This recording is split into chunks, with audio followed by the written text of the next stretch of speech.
Do you like your eco-thrillers all winded up with perpetually clueless characters, tree-farting antagonists, aimless direction, gratuitous on-screen suicides, and bug-eyed actress Zooey Deschanel delivering all of her lines like she just popped 2 lithium pills and chased it down with vodka? We got all that and much, much more with The Happening, not What's Happening. And before we flush it, we're going to take it out and play with it a little.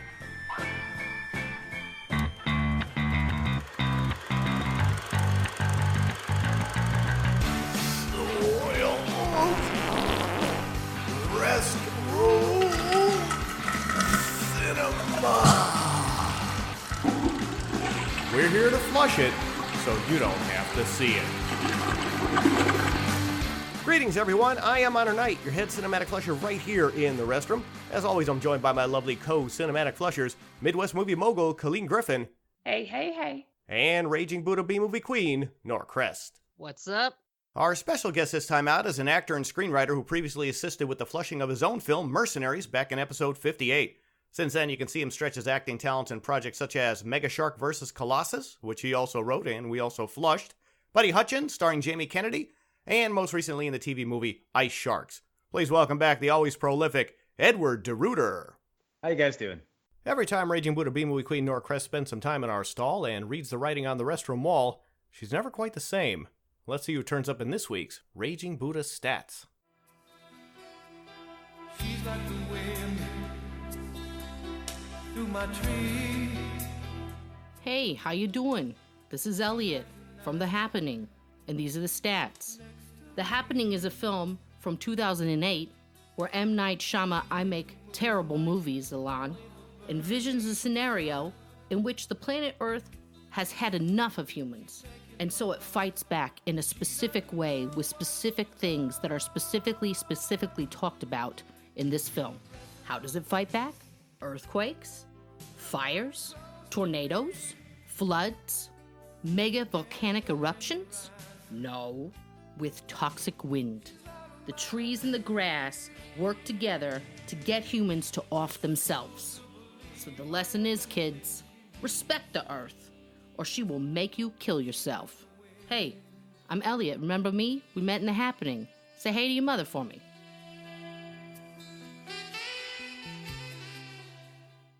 Film should have been called either Ain't Shit Happening or Can You Fart with All the Colors of the Wind? But boy, if you ever wanted to see a tree fart zombie film, this one's for you, kids. I never realized until because I watch it with closed captions, because I catch stuff I didn't otherwise. I never realized how many times they actually say The Happening. It's the best drinking game ever. We don't know how many. I should have counted it. I'll try to find it. All right. I kept waiting for Rerun from What's Happening to show up looking for his beret that blew off his head and was disappointed when he didn't. Hey. I might be dating myself. Yeah, I guess I'm Yeah, that's your audience is not. No, my has no idea what you're talking about right now. a lot of crickets on that. All right. Millennials or post-millennials have no idea. I remember when this movie came out. I remember the trailer for it, and there was a few shots in the trailer that made you think, okay, this is creepy, this is scary, this is M. Night. And I never saw it. I heard it was bad, and then I watched it. Man, this movie is good, right? Really bad. Actually, your summary of the trailer would be better than the actual tagline. Like, this is scary, this is creepy, this is M. Night Shyamalan, right? That would have been better. Yeah, the film's tagline was apparently we've sensed it, we've seen the signs, now it's happening. Yeah, we don't know. Right, that's a reference to his previous hit. Yeah, and it's so gross. Oh my god. This movie is horrible. This is so bad. I expected to see myself in it. And honestly, if this movie was a $200,000, asylum film or Mar Vista movie or UFO films, this is a $200,000 movie. You could have made 95% of this film for $200,000. You just wouldn't have had all the people. You wouldn't have had the wide shots in Central Park. Right. You'd have to have done in an edit with like 2 people here and then 3 people over there and then cut to, 2 people over there. You couldn't have done all that stuff. And it still would have been a horrible movie. Was anyone else creeped out by Cousin It's hand smearing paint on the UTV Motion Pictures logo at the head of the film? That was kind of creepy. I don't understand why they have a disembodied hand doing a little, paint art. I guess Ed must have missed that. I don't know where you watched it. I did miss that. I didn't know we were Yeah, but critiquing critiquing. the Oh, logos yeah. of We the critique it from the distributors and moment the it production starts. companies. Ed, Well, nothing, no, nothing gets away from us, Ed. Nothing escapes the restroom. it's because we've done so many movies where the production logo credits are actually more interesting than the movie itself. Speaking of that, Blinding Edge Pictures. You'll definitely be blinded by how horrible this film turned out. Okay, that was, wow. Cheap joke there. I kept it too. They should have called it Blinding Hedge Pictures. Yeah. Blowing wind sound effect over the opening titles and music sounds like violinist Lindsay Sterling was gracefully farting into a microphone while she was playing. Ugh. I like that. Very sappy. Sounds like or a Paul Simon concept album or something. Very sappy opening. I actually did not have a terrible problem with the score. Oh, really? I'm not going to say it was great, but I didn't have a problem with the score. It was the standard. Things are creepy, or things are sad, or things are melancholy. But yeah, I thought it served its purpose. I'm not going to bang that up too much. You're right. Written, produced, and directed by M. Night Shyamalan. Well, this title credit is reason enough to stand up, walk straight out of the theater, and go see something decent instead. I guess I'm going to address this right now at the top of the thing. What happened to this man's career that we were subjected to this shit? This guy peaked way early, and now he's slid into the hole. He's really got down. Now he's in the asylum level, and now he's trying to crawl his way back out via asylum, doing movies like The Visit. I don't know if Ed you saw The Visit. I didn't see The Visit. I've heard okay things about it. It's okay. It's not great. I didn't like it, but I like it. I liked it more than I like this. I've only seen 4 M. Night films. And they are? They are The Sixth Sense, which was a huge blockbuster, and everyone loved it. And it's a great, it's a classic, and it's justified. Screenwriting-wise, it's a great script. Yeah, I've seen that one. And then Unbreakable, which a lot of people really like. Again, a big hit. I wasn't wild about it, but I thought it was all right. But it's certainly well directed, and you got great performances from Sam Jackson and Bruce Willis. And then The Village, which a lot of people didn't like. I actually like The Village. I think there's some genuine scares in it. I think the performances are great. People didn't like the twist because the logic involved with it. Everyone's like, well, wait, where do they get all this stuff from? They're just a closed agrarian society. How about their clothes? Where's and people were starting to nitpick that. And I thought, let that go. I didn't see Signs. I've heard Signs. I like Signs. I thought it was his last decent one. I thought it was his last. Oh wow! Signs just got weak sauce at the end, and they literally had The Village hats on. But so did The Village. The Village. No, The Village held up. He's capable of not just making a good film. He's capable of making a great film. I'm not going to say that he's a great filmmaker consistently, but he's capable of making a great film. And I'd like to say, I mean, this one went wrong. It does go wrong. Well, it goes so wrong, and you wonder, all right, well, the studio got there too many fingers in it. He was being pushed by the producers in this direction. There were too many rewrites. It's like, no, this is written, directed, produced by him. And he had the clout. He didn't have any stinkers. I know Lady in the Water was kind of a disappointment, but it was still enough that he could have made a film and pushed back and made a vision of his own. So this must have been his own vision, and it's just bad. I know. I think he was living in like the bubble of praise and hype, and it got to the point where he wouldn't listen to anybody. He does. He's like Lucas. He does the George Lucas thing. He's just there's all yes men around him. He's not going to listen. He just wants to do his vision, and he's way off the mark on this. I feel like that's where his downfall was, and that he didn't want to do anything unless he had complete control over it. Yeah, and he did, and look what happened. So I mean, but I think he was trying to do like an environmentally conscious film and warn everyone, but then he just didn't have any like science in the film at all. He didn't bother to like maybe research stuff. Yeah, which is weird because there was a lot of exposition that happened regardless. Even though nothing was said, there was still a lot of exposition. Yeah. I think it's a good idea to like make a film about like sort of the earth fighting back against humanity because we're fucking it up so much. But I think you could do that in a factual science-based scenario that would still be terrifying and good. What page was I on? Tree farting starts early as a woman in Central Park stabbed herself in the neck with the knitting needle she has conveniently tucked in her hair. But we established that's chopsticks, right? 5-minute mark? I had those in college. Yeah. Who keeps chopsticks in their hair? But I guess. No, those were I got them at Urban Outfitters in college. And I thought that was a look. It was a look. Yeah, no, and I thought, hey, if I'm walking along campus and something goes wrong, I have a weapon. This They're movie very jumps big in right 2000. into the inciting incident. I think that there must have been a scene where we meet the main characters first, where we meet Mark Wahlberg and before we Zooey get to this Deschanel. scene? And they just got cut. Yeah. It must have been cut for time. Well, it's only even though this film is super short, it's 90 minutes with 3 minutes of cloud opening credit and then like 6 minutes end credits. So it's 80, 81, 82 minutes, and it just they still cut stuff out for pace because it's slow, and they just get right in with it. So I said those cloud opening credits feel like Scientology commercials. Yeah.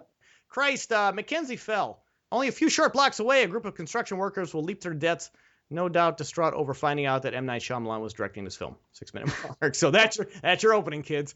Philadelphia High School, Philadelphia. Word redundancy aside, Mark Wahlberg appearing on screen around the 7-minute mark wearing that god-awful sweater vest may be the scariest image in the film. Holy shit. He's dressed like he plays in a Foreigner cover band on the weekends. Like, who came up with this costuming? Or like Chandler Bing's nerdy brother. First of all, I guess they're trying to convince us that he's a school teacher, which that's hysterical in of itself. But okay. That's like putting a sweater vest on Ed here and having him play a school teacher. It's just not going to work. He's just not that type of. He doesn't have that look, you know. So you're saying that sweater vests are only for ugly people? Is that no, what you're trying to say? No. People can't put sweater vests they're on.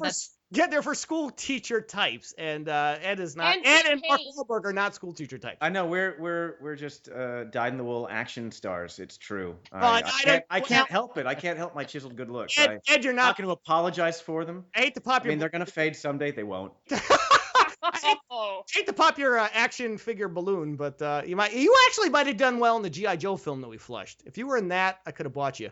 I would have loved to have been in that. I know, Mercenaries maybe not so much. It's scary, huh? Not as scary as watching you try to act like a school teacher, Mark. Do we all agree he was miscast in this? I guess maybe that's you know. He said you can't blame me for not wanting to try to play a science teacher. At least I wasn't playing a cop or a crook. Well, yeah, I'll give him that because he was just playing cops, or I think he did Shooter either immediately before or immediately after this. I like Shooter. And he's good at Shooter. I loved Shooter. He's good at that, and then he's just garbage in this because he's trying to play it soft, and he's just playing it like this the whole time. And it sounds like he's not acting. It sounds like he's doing a Mark Wahlberg impression. Hey guys, I'm over here doing this, and it's no, you're not. I don't understand what you're doing. You're just speaking in falsetto.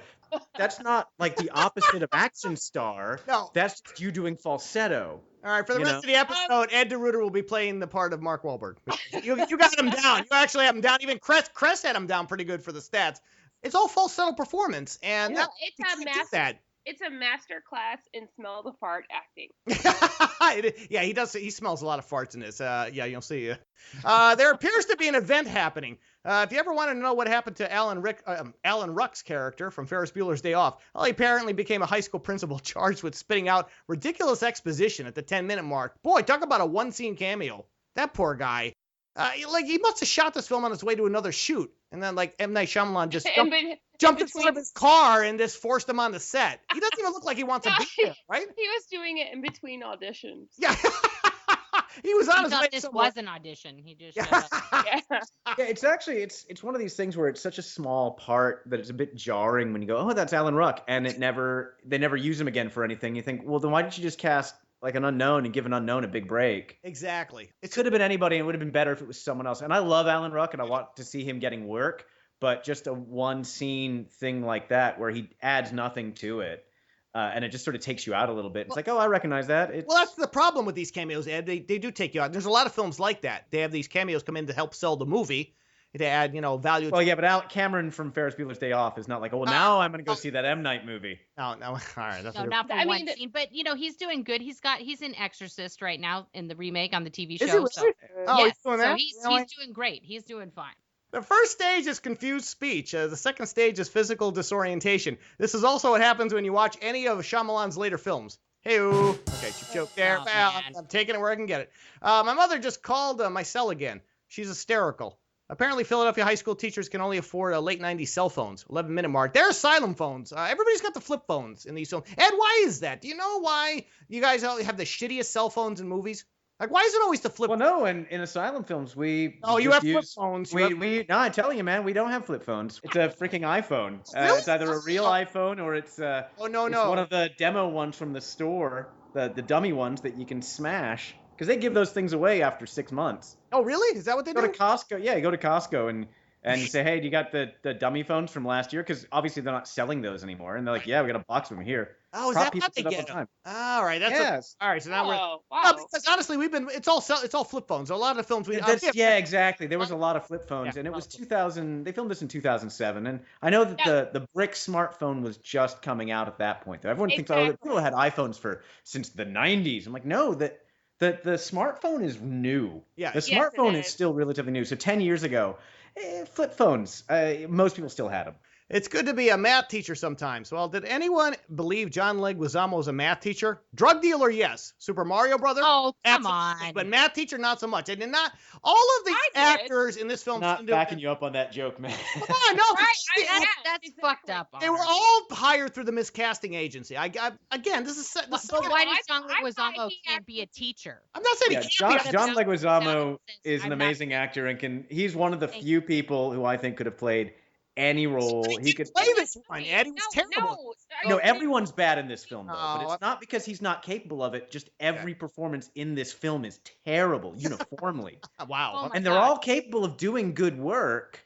I don't care if the role is bad. It's up to the actor to make it the best they can. I don't think. No, that's I not think true. Ed, back me up on this. Sometimes you get directed into a corner. Right, and sometimes you don't get direction at all, and some actors need direction. Some actors are great without direction. Other actors can't do that, and they don't know if they're playing it too big or playing it too soft, or they'll go in one direction. And you got a director who won't give you any notes or will give you feedback that says, no, do more of that. Do more of that. I like that. You trust me, you're gonna like the way it looks on camera, and you're trusting them, and then you see it and you go, oh no, that was garbage. I should not have trusted him. And when you have people like Wahlberg and Leguizamo who are trying to prove themselves in certain fields, like Leguizamo probably knows his instincts back and forth with comedy, but not so much in a thriller or drama, and he's still trying to prove himself. I know, I'll disagree with you on that one, because he's done a lot of Carlito's Way. He's in I know. so many films, and he's played so many roles. I just think he was probably misdirected in this, or given no direction. It makes you kill yourself. Zooey Deschanel's deer caught in the headlights stare is used to maximum effect in this film, regardless of what she's staring at. 13-minute mark. Now we're talking about another actor who is miscast, or just maybe he's directing. Man, she's okay on the New Girl, but Jesus Christ, here she shouldn't have been. She didn't have any business being in this film at all, and she doesn't know what she's doing. Like she's one of these few people just on camera.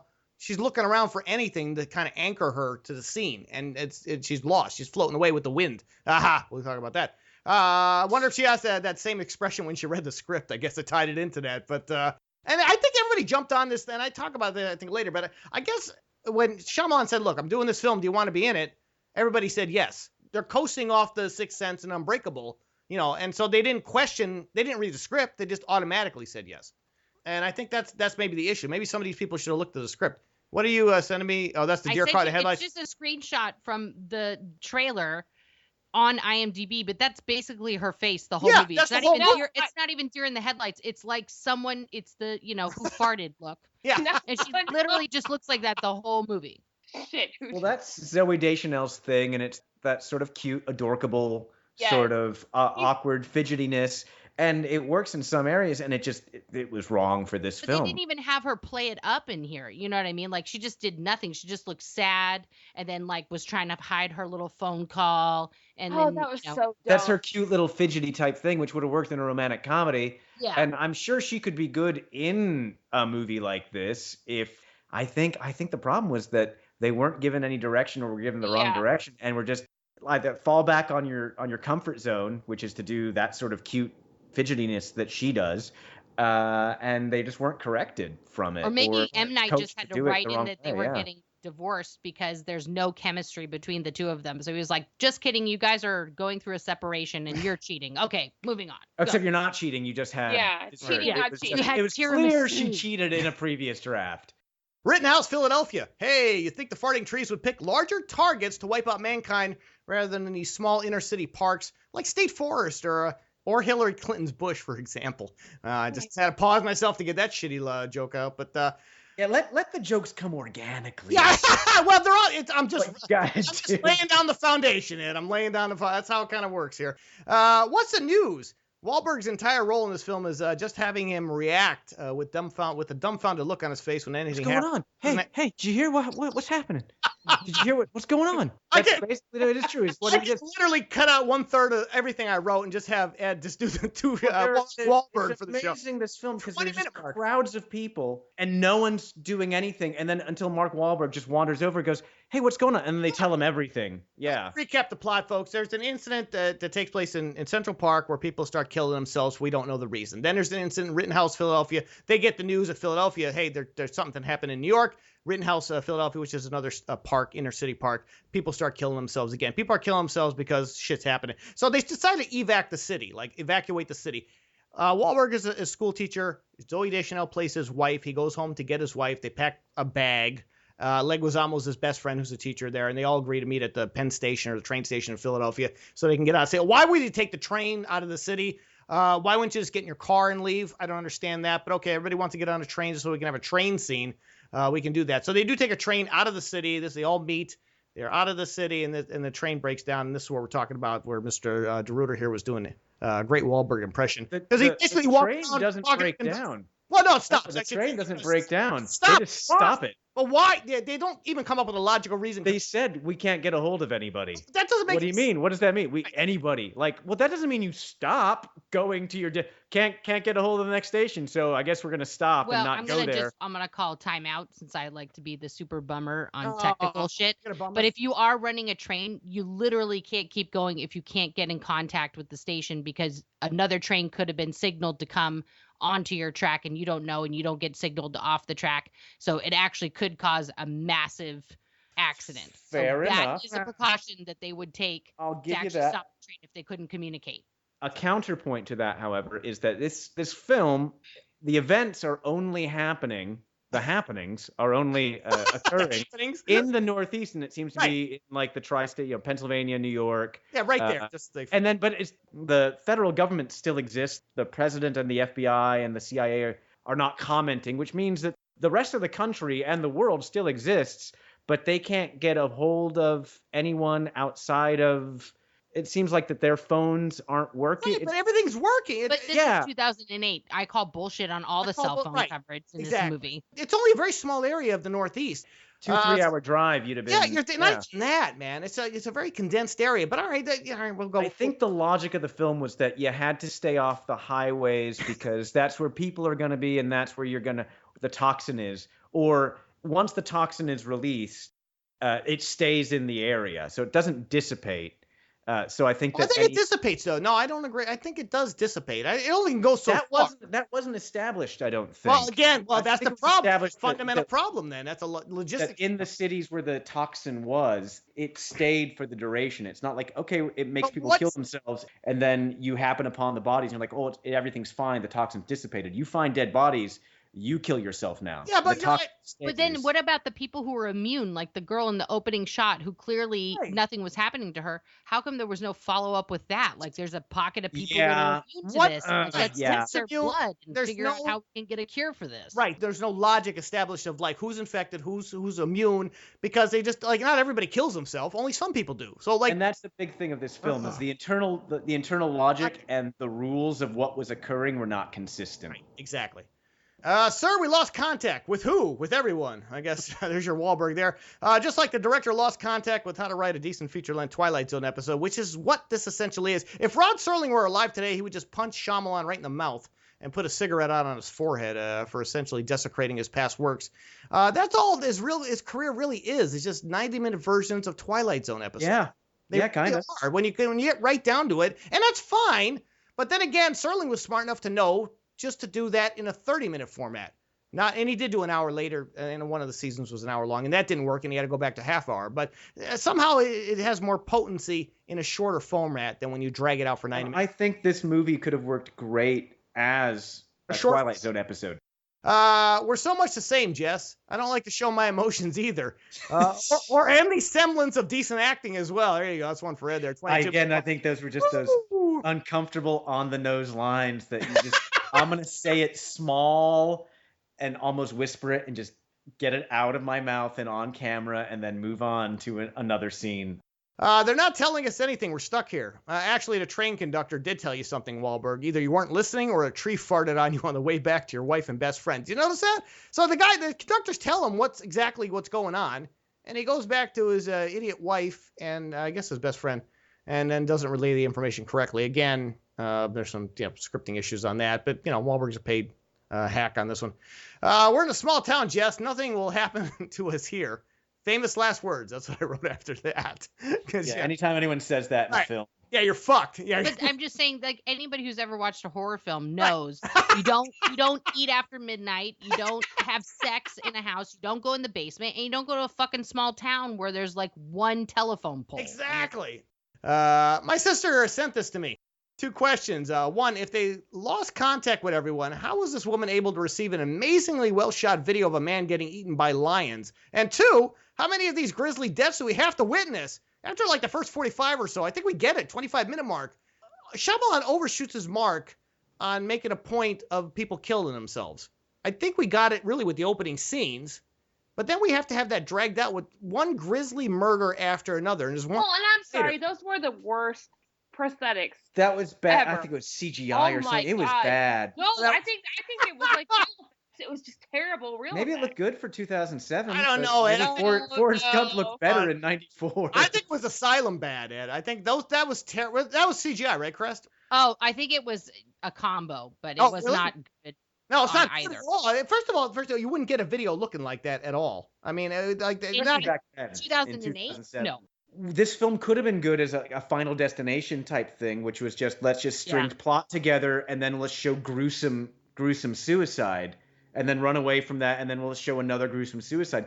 That's a concept for a film, not this movie obviously, and not with this cast, but I could definitely have seen like a Final Destination kind of just a gore fest like that. And this film wasn't that full gore fest, but it wasn't not a full gore fest. It just couldn't decide what it wanted to be. Yes, exactly. Realized. I need you to take it, Jess. Oh, let's try it again. Oof. I need you. A whole nother film there. I need you to take Jess. And this is a great question, guys. Why would you abandon your only child at the worst possible time? Exactly. This is a garbage. This is a garbage moment in the film. Mario Luigi is addicted kids at the 29-minute mark. So let me recap. John Leguizamo, they got to the shitty town, which has no cell phone. It's in Pennsylvania, you guys. It's Filbert, right? Filbert, PA. I don't know where. I think something like that, or Philberg, or And Luigi finds out that his wife, who got separated at the train station, is somewhere in another Princeton. She's in Princeton, Jersey. Somewhere. Right. Where they know bad things are happening. Already happened. Yeah. Right. So, and the thing is, he doesn't even know exactly where she is, but he's like, "Oh, she was at the mall buying. Bye, sweetheart." So he's going to jump in a Jeep with a bunch of randos to go to Princeton, and he doesn't want to take his daughter with him, knowing that he may never return. This is like, they don't know what this, like how big this situation is, or how, they don't realize it's contained to just a couple states. Mark Wahlberg doesn't help. He doesn't. No, he takes the kid. Like, no. But he goes, "She's fine. I'm sure she's fine." No, you're a science teacher. You know how this is going, okay? This whole moment is just, it is of all the things in this film, this is the most unrealistic moment in the entire movie. When things are happening, you would never leave your child to go find the other parent, especially if the other parent, if you have even a doubt that the other parent is dead. Now you're the only parent and you have to look out for the child. You would never do this. Maybe if it was the child that was in Princeton, you would go, right? Even if there's a 2% chance that your child is alive, I have to go try to find my kid. That's believable. But you do not leave your kid to go find the mother of your kid. It just would never, ever, ever happen. But it did in this film because this is a bad movie. So basically, Wahlberg takes charge of the kid. Idiot Leguizamo gets in his Jeep, and now we have to go to the second part of this Jeep scene because they're driving in the Jeep, and he's with a bunch of rando people. Now, it's not a bunch of rando people, because I don't know if you noticed the cameo in this scene. The guy in the front is the guy from Clerks. He's from Clerks. Brian O'Halloran. Yeah, it is Brian. Hicks from but Clerks. You only see that one shot of him, and you have to look real quick. But it had to have been a longer scene, and it got cut. It might be the same character, Ed. It might be from Clerks. It might be the same guy. Brian O'Halloran is driving that Jeep. But anyway, there's a. I'm not supposed to be here today. Jeeps are not hermetically sealed, okay? So, and there's a one small slit in the stupid soft top, and now apparently, even if that slit wasn't there, the spores would still get in. But okay, we'll roll with it. And the one lady's freaking out in the back, and Leguizamo says, "I'm going to give you a math riddle, and you're going to give me the answer." And I put "or else" in capital, with an exclamation point. Leguizamo looks like he's about to bust a gasket inside that Jeep around the 32-minute mark. Math is hard, yo. Because he was sweating like a pig. No, I think maybe like craft services did him wrong or something. And now it leads me to my next thing. You want to hear another one? CGI bodies flying through the Jeep's windshield around the 33-minute mark hit GI levels of awful. Not to unintentionally hysterical. First of all, how did Leguizamo survive the crash? Unscathed, just walks out. And the guy just flew around him magically. When he was sitting in the front seat. So poor Brian O'Halloran. Oh, I can't even pronounce that. O'Halloran. I've had two shots.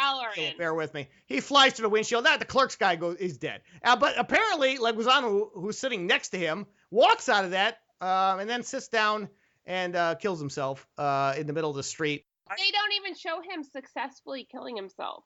Which is weird because this film just wants to show gory deaths. Yeah, they show gory deaths. Why did they? Again, it can't decide what kind of movie it wants to be. No. Are we gonna cut away and just leave it to your imagination, or are we gonna show people's brains getting blown out? But why did they cut away from him and they show all this other gory shit? It would have been more interesting if they revealed it somehow, like he didn't succeed and he survived at the end. Yeah, all right. I mean, if you're not going to show it, what's the point? So maybe he. Well, but M. Night Shyamalan loves twists. So. Yeah. Well, there's nothing here. Twist is that he didn't kill himself. Twist is. Yeah. Twist is he made you believe and you're watching a better film than it was. Why did it start in the parks? Good question from the perpetually confused Wahlberg. Do farting trees only exist in city parks? That was another thing. Why did it start small? Maybe it's because the parks are inside a big city, but I think there's big state forests that could easily just farted and blown out the whole eastern seaboard. I don't understand. They explained it was population density, right? Didn't they do that? It was when there's a lot of people. But that doesn't make any sense either, because there's more people, there's more concrete, there's less trees, less plants. So that doesn't really make any sense. You want a bigger forest to transport the spores to largely populated areas. So wouldn't they fart in the Adirondacks and then it blows into New York City? See what I'm saying? So it doesn't. I don't think again, we're talking about the internal logic. It might be at fault here when he wrote this, but all right, we'll go with it. I hear the wind from outside, which may be the single dumbest line in the film. Anyone want to roll with that one at the 40-minute mark? This is when they're on the cell phone. Oh no, there's a dumber line. They get to a point where they're. Oh, is this where they've met the soldier already? Yeah, this is the. And there's the girl on the flip phone. Right. And then she puts it on speakerphone so everyone can hear. Right. I hear the wind from outside. No shit. Of course you would hear the wind from outside. It's the fucking wind. Again, we have a problem here. When your villain is the wind, you got some issues here, folks. But anyway, they get to a point where they meet a soldier. They're on a crossroads. They can't go in one direction. They can't do another. So there's like 50 or so people listening to a stupid cell phone of this woman getting killed by a tree, by the way. We need to go where there aren't that many people. This is from the soldier. With this whole group of people standing in front of you, sure. 43-minute mark. I like how he has 100 people in front of him. And he's saying, look, we have to go where there aren't anybody. Well, wait a second. You've got 100 people. Where are you going? They address that eventually. I will say, one of the few places where logic prevails. All right. If we go west, we'll hit a town called Arendelle. Now we know where all this frozen bullshit started. Yeah. Thanks, Shyamalan. I'm feeling guilty in case we're going to die. I just wanted you to know that. Perhaps now is not the best time to dump out your soap opera bullshit while you're trying to escape tree farts. 45-minute mark. Soap operas are insulted by that remark. They are, and they should be, because they had dessert once, and it wasn't even a euphemism. Had tiramisu. I know. Tiramisu. Nobody cares if you fuck somebody else and she does. No, nobody cares. Like we don't have enough investment in these two characters to really care about their relationship because of what. That's the thing, isn't it? I did not care for any of these characters. What? I was not invested in them at all. Let's just stay ahead of the wind. Well, I stand corrected. This is the dumbest line in here. No, it gets worse. God, let's stay ahead of the wind.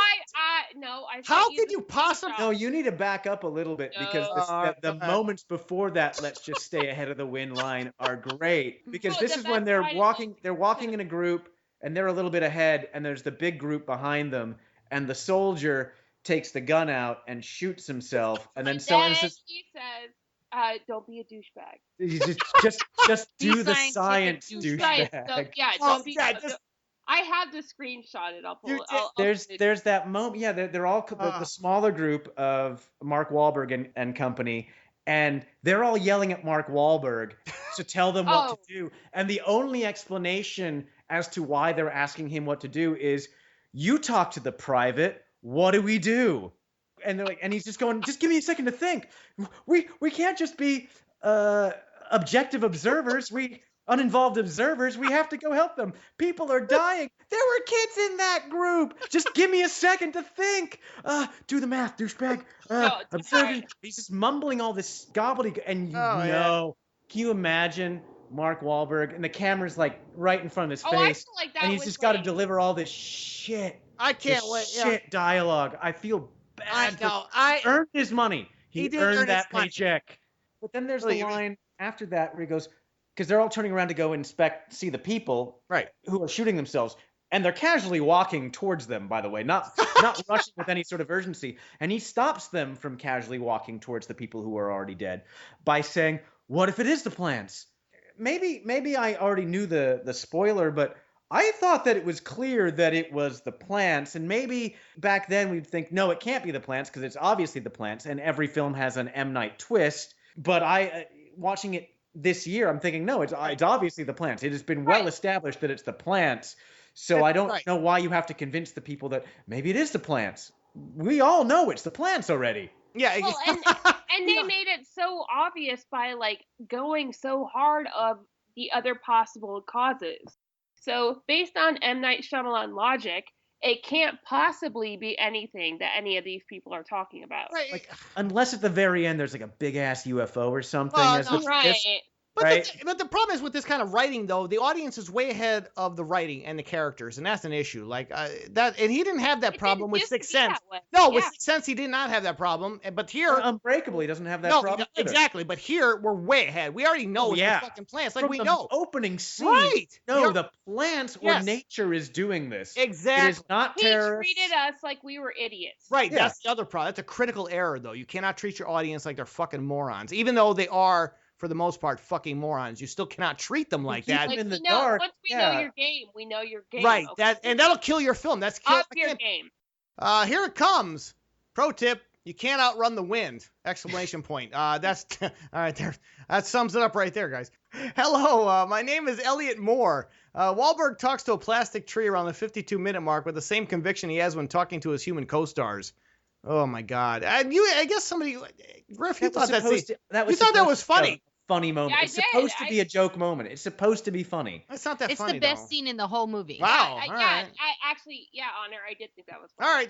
All right. Okay, so I guess I'm in the minority on this one. All right. That's a plastic tree. We get it. Ha ha. All right. In their effort to escape the wind, they pick up two teenage boys. One is Spencer Breslin. I don't know who that other fucking kid is, but they all run into this house that's abandoned, and there's a plastic tree, and they're just gathering supplies and shit like that. It's a model home for a development. Yes. And I suppose that's supposed to be, again, M. Night telling us that we're ripping up the planet and we're building all these houses, because it says like 300 or 3,000 homes coming soon near you, and everything inside it is plastic, and like, we get it. The plants are trying to kill us because we're polluting it. You've explained this already. We've seen the nuclear power plants in the background. Arrested Development did it better. There are two groups coming together, and now we're treated to yet another unnecessarily grisly death, this time by riding lawnmower around the 55-minute mark. Again, we get it already. Shyamalan can't seem to make up his mind whether he wants to make an eco-thriller or a horror film. And again, there's a huge disconnect about the stuff he's showing us and the other stuff he's showing us. The main characters, I never feel that they're in danger, because either you are infected and you kill yourself, or you're watching people die, right? And so the most that ever happens is they have to run away from the wind. But it's not like the bus driver gets infected and kills himself, and now the bus is out of control and they have to stop the bus before they all die, or that someone gets a little infected and they have to go and rescue him and drag that person out of the toxin zone. Basically, it's binary. Either they are immediately dead or they're not in danger. Let the gas in. Was anyone else laughing hysterically over the two teenagers getting blown away by this crazy man inside the shitty house around the 101 mark? Such a weird scene. I know I was. Yeah, right. And who was the guy in the house, Crest? We established that. It wasn't Shyamalan, right? No.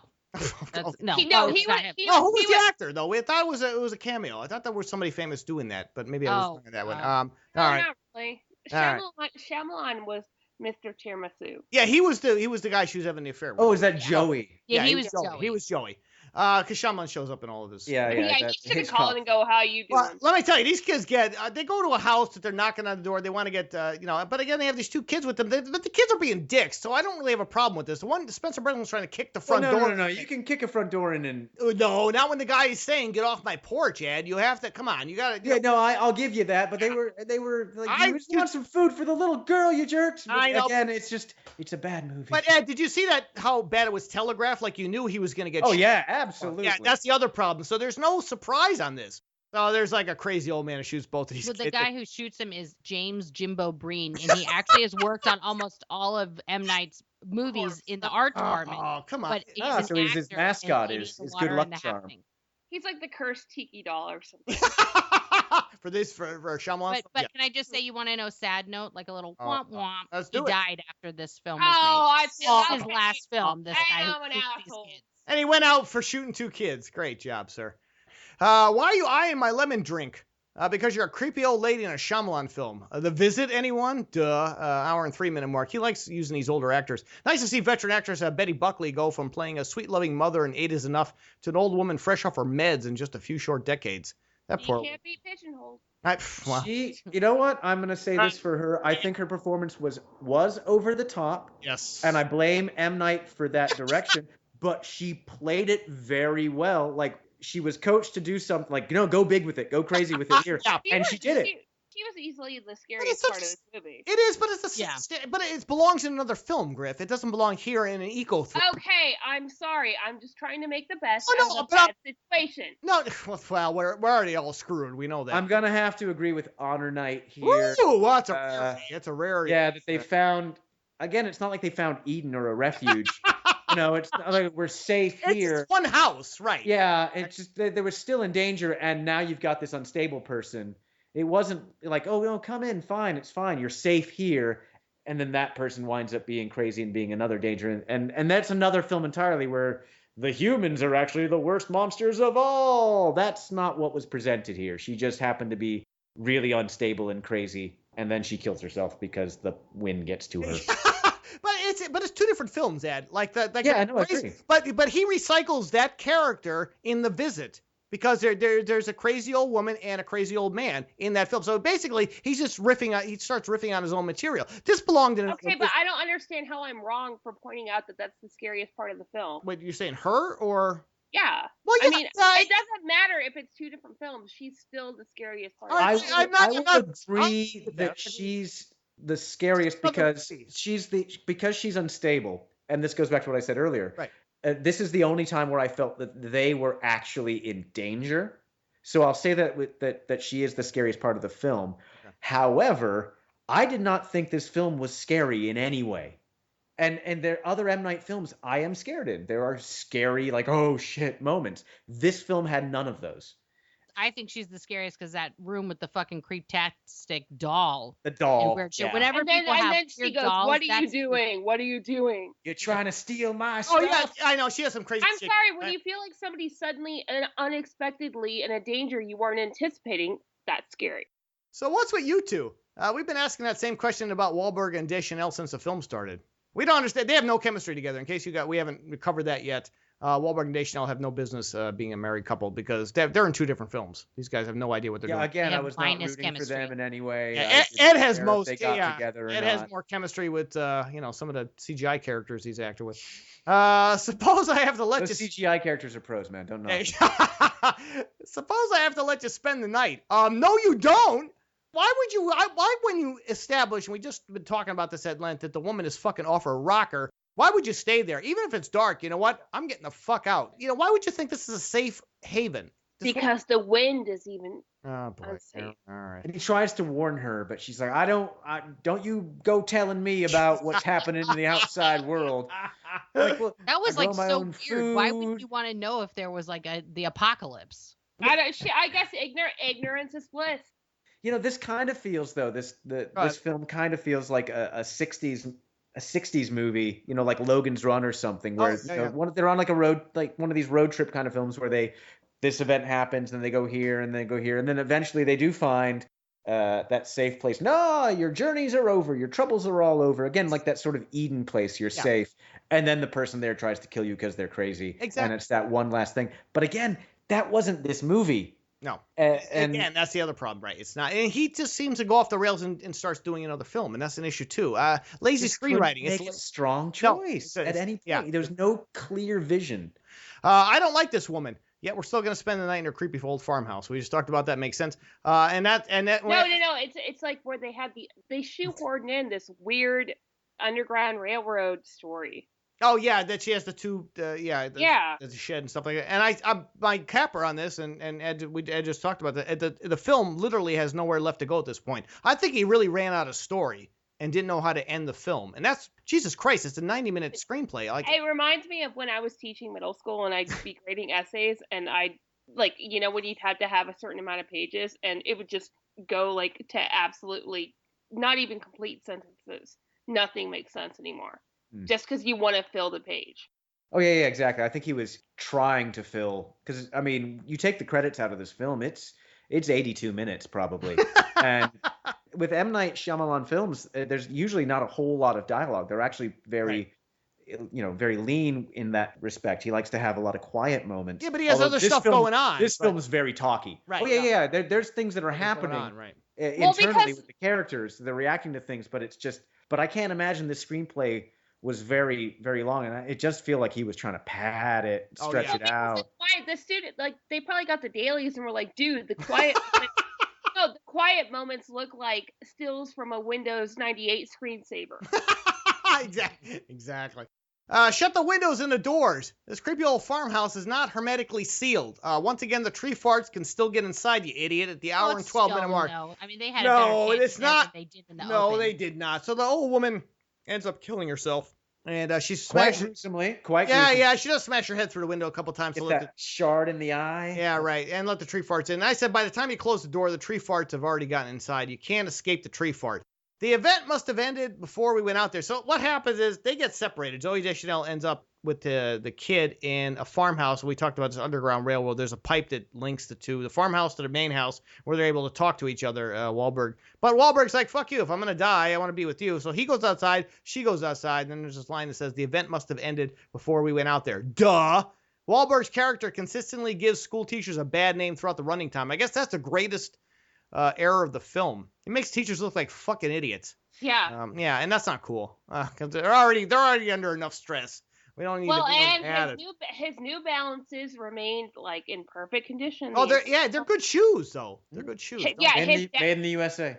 3 months later, people still act like idiots despite being a dick to trees. I don't understand. Like, now they survive it. Now we have to flash forward 3 months, and these people are together. And first of all, why would you want to get pregnant when a horrific, unexplained event just occurred 3 months ago? Not fulfilled unless you reproduce. Yeah, why would you do that when it could occur again? Like, they don't know the reason why it occurred in the first place. So why would you have a kid?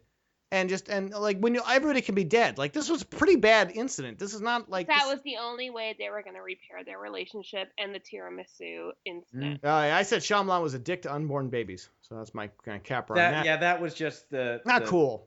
Indication that everything was fine with their relationship. But it's not. If it happened in one place, we could all believe what you were saying. And once again, the poor city. If it happened in one other place. Jeez, all right. Yeah. I got to learn to read my notes better. You'd have believed it. Everybody denying that it actually happened was the most believable part of the I agree. I agree. There would have been truthers about this and would not have believed it, especially if you're saying that it was pollution and global warming that caused it. Right. Nope. Alex Jones, it is happening. Thank you. All right. And once again, the poor city of Paris, France will get farted on by Shyamalan's horrible storytelling. You're welcome, France. Hour and 25-minute mark. Because now France undergoes the same thing Central Park did at the beginning. In case you guys actually didn't watch the film before you listen to our show, please don't. Spoiler alert. Filmed by M. Night Shyamalan. In case you didn't throw up when you first saw this credit, We're going to show it to you again to make sure you do. Boy, what a narcissistic... Just so you know who to hate. What a narcissistic... You know who to blame exactly. when this movie's over. He's a narcissistic motherfucker. He puts it at the start of his film, at the end of his film, and it's crap. It's a shit. Mobius strip of And terrible the worst, work. he is like in the Lucas category. When you confront him on stuff that maybe didn't do as well, he's completely like he will not acknowledge that he ever did anything bad. Just like Yeah, he gets mad. I don't understand that. Why you can't acknowledge that you made a complete shitty film? He doesn't do that. At least Hello, Mark Wahlberg acknowledged it. Mark Wahlberg. right, yeah, your stars are acknowledging it, but Shyamalan's is still in his bubble. I don't think he's gotten out of that. I think he thinks his shit is gold, and I really have an issue with that. Like, I think the guy had talent in the initial part of his career, and he's capable of making a very good film. Yes, Ed. I mean, I agree, he is. But what I don't understand, when you start believing your own press, that's death to a lot of like celebrities and filmmakers and all this other stuff. Yeah, no, I think you got something. I think he got something there, and now of course he doesn't believe they're just haters. They're just haters now. There we go. We took it on. We played with it a lot longer than we should have, folks. That is the happening. Can we flush it, ladies and gentlemen? Can we please flush it? Flush it and don't say hi to your mother for me. Well played. There you go, folks. Consider a flush. That is it. That is the happening for this week. Whew, man. I want to thank my lovely co-cinematic flushers, Midwest Movie World, Colleen Griffin, and Raging Buddha B Movie Queen, Nora Crest. Great job as always, ladies. Thank our very special guest, actor and screenwriter Edward DeRuiter. Ed, thank you so much for sitting in with us. You had a lot to say on this one. And I guess maybe just because you're happy you weren't in it or wrote it, I guess. I would have loved to have been in a giant studio film by one of the hottest directors at that time. It may happen. No, it may. But it wouldn't. But specifically this film, it would have been bad if this was. Yeah. If it was a stinker like this. It's like, no, I did one. I did a big movie, but it was a really bad big movie. and not like this movie wasn't so bad that it was good. No, it was bad. Ugh. Yeah, so there, and that sums it up. So there you go. Well, thank you, Ed. We appreciate you joining us. Wow, I didn't know we touched a nerve on this film. I guess we got to have him back more often for these. Yeah, movies like this make me angry. Oh, good. All right. Well, now we like Angry Ed. We like Angry Ed. Okay, that's good. So hopefully you'll be joining us again for something else in the future. Until then, we're going to be back next week to torture you folks. Somewhere else. In fact, next week, folks, we're kicking off our Scary Turds month in October with a bunch of fun Scary Turds episodes just for you. We'll be back to then. Until then, say goodbye, ladies and gentlemen. Bye. Bye-bye now. Hey, this is Honor Knight, and I want to thank you for listening this week and every week as we flush these turds down our cinematic bowl here in the Restroom. If you haven't already, please subscribe to us on iTunes and Google Play Music so you don't miss a single episode. You can also follow us on Twitter and use the hashtag PodernFamily, like us on Facebook, circle us up on Google+, and check out all of our episodes at our home restroom on the net, signaltofury.com. Until next time, remember, we're here to flush it so you don't have to see it. I am Honor Knight, and this has been the award-winning Soiled Restroom Cinema.